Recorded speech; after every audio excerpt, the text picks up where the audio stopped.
It is now my pleasure to introduce you to our panelists today who will share their reflections on trust. We welcomed all three of them into our community as new members last week, and I'd like you to join me in welcoming each of them to the pulpit this morning. They are living examples of trust by speaking with you this morning. While new to our congregation, they are trusting that you will be receptive to their words. They are trusting that they have something worthy of sharing, and they are trusting that it is with this shared learning of our community that they share.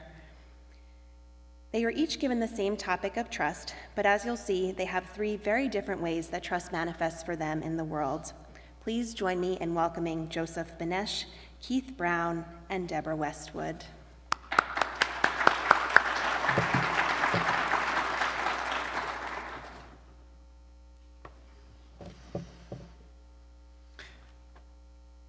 Trust like my brother. Being an extrovert and a theater person, writing and sharing in general are pretty easy tasks for me, but they're usually someone else's words. This one was tougher for me because I'm going to be talking about my family. I have the greatest person and the greatest gift that anyone could ever ask for. And that's my brother, Bruce. And his inexhaustible trust. But I also won the lottery twice because I also have his daughter, Kendra. Some of you know as Cassie. And her trust. To be fair, Bruce and I had a good teacher, our mom, who passed about 3 years ago. She was an alchemist of the highest order because she trusted us with her love when she had no reason to. And she did not have trustworthy teachers and her parents. She did not often have healthy love from her partners, but still she chose unconditional love for my brother and I, which then allowed us to trust each other and everyone we encounter. Bruce, his wife Susan, and Kendra all live with me, and they are all neurodiverse, which means that I do have a bit more responsibility, but it also means that I have more trust and more love given to me on a daily basis. When I was writing this, I took a little bit of a turn because I was thinking of a recent conversation I had with a friend. This friend has known Bruce for many years. We've been friends, and we were talking about neurodiversity in people because my friend has a new friend with Down syndrome, and he noticed that this new friend seemed more affectionate and just a little bit more trusting, but manifesting in physical affection. And he asked if I thought that was a symptom of Downs or some other sort of neurally diverse person. And having thought about this before, I had an immediate answer, and I said, it's not related to neurodiversity, it's actually a problem of neurally typical people. It's a problem of our culture, it's a problem of our hyper-masculine, homophobic, individualistic culture. Because we, especially people assigned or identifying as male, are taught not to hug, not to hold hands, in essence, not to trust. If you think about the people that you know who fall into similar categories, they trust more easily. They also laugh and smile more easily. They sing and dance better, I think. They love. And I'll tell you something that actually only a few of my closest friends know, so I'm now telling it to a room full of half-ish strangers. And I'm sharing this because I'm still undoing a lot of my brainwashing. But my brother and I hold hands sometimes.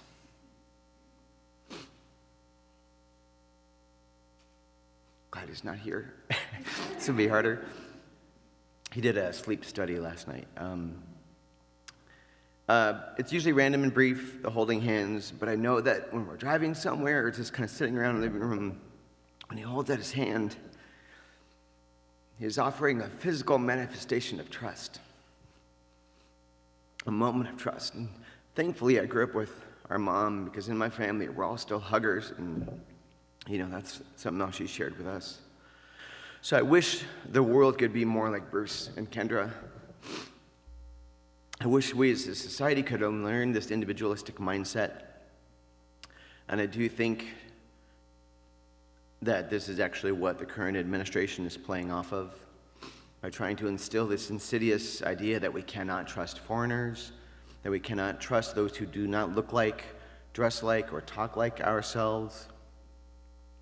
And I do want to acknowledge that I know that trusting is a little bit safer for me with all of my privileges, white, cisgender, typically abled male. So I want to recognize that. It's also why I think it's so effing ironic that so many men like me who are running things are the ones feeling threatened. But UU is fixing that, I think.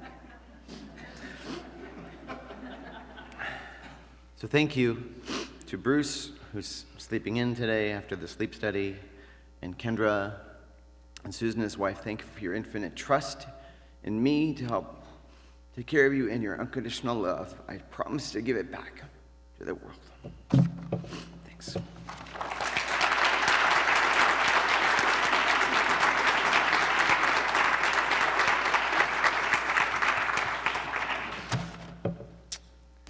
Hi, so I'm Keith Brown, and I thought it was going to be bad following the anthem, but now it's... So, as a first-generation immigrant, I did not see It's a Wonderful Life until I was already in my 20s in graduate school. I tend to assume everyone in this country has seen it, but I was advised just to run through a quick reminder of the story arc. The central character, George Bailey, believes his life has been worthless and learns the difference he has made to his hometown of Bedford Falls as a visiting angel shows him that without him it would be a very different place and even be named Pottersville after the film's wealthy and vindictive villain, banker Henry Potter. So we watch it every year as the United States comes to look and feel more and more like Pottersville and less like Bedford Falls. So at the moment, Frank Capra doesn't have quite the same standing among Unitarians as the incomparable Mary Oliver. But UUC members in particular should feel some solidarity for two reasons. First, of course, the film provides a powerful expression of Martin Luther King's words in his letter from a Birmingham jail that we heard the youth group share just 2 weeks ago. We are bound together in an inextricable network of mutuality, and whatever affects one directly affects all indirectly. And second, like UUCP in its early years, as we heard from Reverend Dance recently, the film was also perceived by FBI informants as preaching communism. A 1947 FBI report noted the common trick used by communists of making big bankers appear mean and despicable. So the film has a lot to tell us about intergenerational community and trust centered around George Bailey, exemplary, self-sacrificing, and resilient until he almost breaks. In an early flashback to his childhood, when he is working for Mr. Gower, the pharmacist, we see Mr. Gower yelling at George for whistling. George then reads a telegram Mr. Gower has just received with news that his son has died. When Gower tells him to take over a prescription to a customer, George sees that in his grief, Gower has mistakenly packaged up poison capsules instead of medicine. When Gower cuts off George's effort to alert him to the mistake and orders him to deliver the prescription, George is momentarily at a loss what to do. Then he sees a cigarette advertisement with the words, "Ask Dad, he knows," and heads to his father's office. He doesn't get to ask his dad, who is being berated by Henry Potter for extending credit to people facing financial difficulties. So instead of delivering the prescription, George returns to the pharmacy where Mr. Gower slaps him repeatedly, making his damaged ear bleed, before finally hearing George explain the mistake he made filling the prescription and hugging him. So in the world of Bedford Falls, woven from all the small acts of compassion that George Bailey performed over his life, Gower continued to serve the community as its druggist.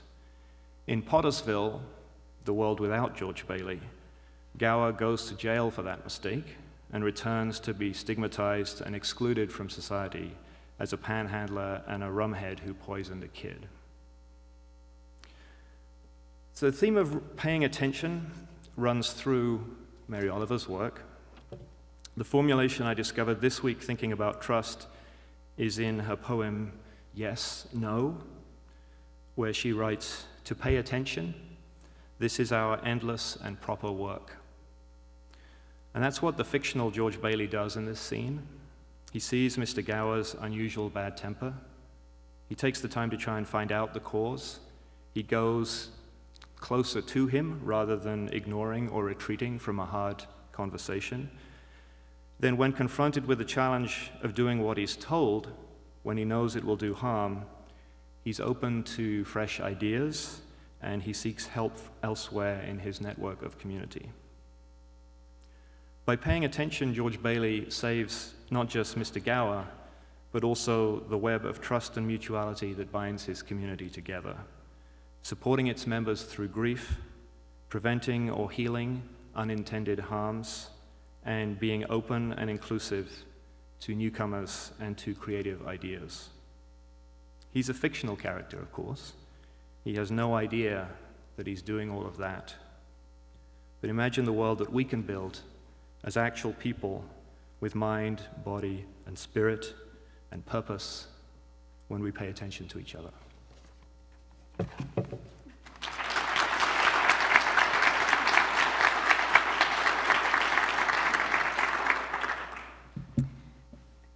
Following Keith, I feel like part of Brit Invasion version 2.0.